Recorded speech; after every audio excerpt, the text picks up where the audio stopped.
Penyelidikan kasus dugaan pungutan liar yang dilakukan oleh oknum wakil kepala sekolah dan kepala sekolah di SMA Negeri 22 Bandung terus bergulir.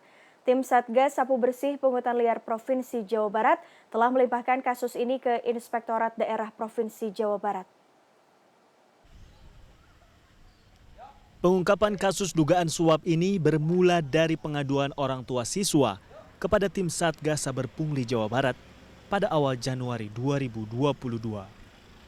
Saat itu, orang tua melapor karena dalam proses pindah sekolah dari Jakarta ke Bandung, oknum wakil kepala sekolah SMAN 22 disebut meminta uang sebesar 20 juta rupiah.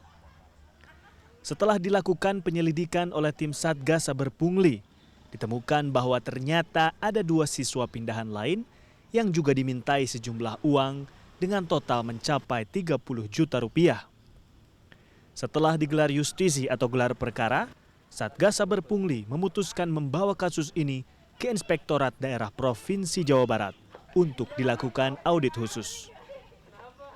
Kepala Bidang Data, Informasi, dan Publikasi Saber Pungli Jawa Barat, Yudi Ahadiat, meminta masyarakat untuk aktif melaporkan jika ditemukan praktik serupa di sekolah-sekolah lain.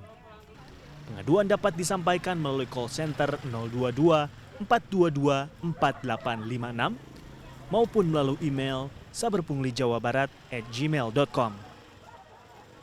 Dari permasalahan ini, untuk Jawa Barat, mungkin tidak hanya di SMA 22, mungkin di sekolah lain pun ada.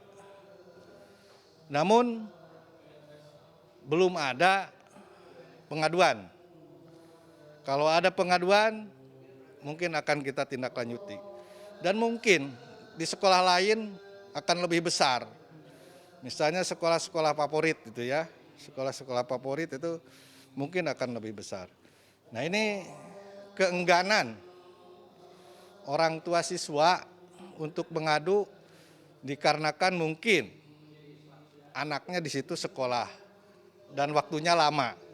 Jadi dia nggak berani gitu untuk melakukan pengaduan. Hingga Senin 24 Januari 2022, pihak SMAN 22 Bandung belum mau memberikan keterangan perihal kasus yang membawa nama kepala sekolah dan wakil kepala sekolahnya tersebut. Ya, beberapa hari terakhir kami mencoba mengkonfirmasi kepada pihak sekolah untuk mengetahui kronologis dan juga apa yang sesungguhnya terjadi versi sekolah. Namun beberapa hari dan berulang kali kami mendatangi SMA Negeri 22 Kota Bandung, belum ada ataupun tidak ada orang yang ingin menemui kami untuk memberikan keterangan soal apa yang sesungguhnya sedang terjadi. Dinas Pendidikan Provinsi Jawa Barat pun belum bersedia memberikan keterangan rinci mengenai proses penyelidikan dan menunggu proses yang dilakukan pihak Inspektorat Daerah Provinsi Jawa Barat.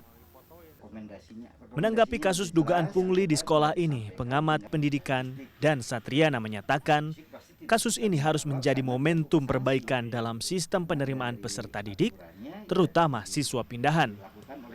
Juga menjadi waktu yang tepat agar pemerintah provinsi membuat aturan yang lebih rinci mengenai sumbangan sekolah.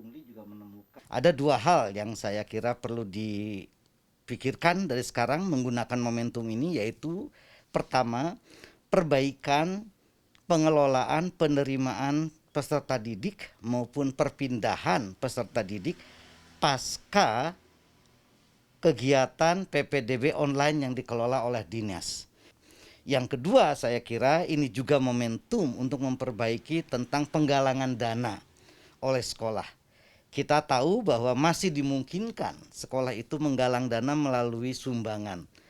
Tetapi kapan, bagaimana, dan apa jenis sumbangan yang diperbolehkan itu harus diatur dengan rinci agar tidak menjadi wilayah abu-abu maupun dimanfaatkan oleh sebagian sekolah misalnya untuk dijadikan alat dalam tanda kutip seleksi terhadap perpindahan siswa maupun penerimaan peserta didik baru. Kepala Perwakilan Ombudsman Wilayah Jawa Barat ini juga meminta pemerintah memberikan sanksi tegas jika oknum wakil kepala sekolah dan kepala sekolah dalam kasus pungli ini terbukti bersalah. Hal tersebut akan meningkatkan kepercayaan publik dalam penyelesaian laporan yang telah mereka berikan. Tim Liputan CNN Indonesia, Bandung, Jawa Barat.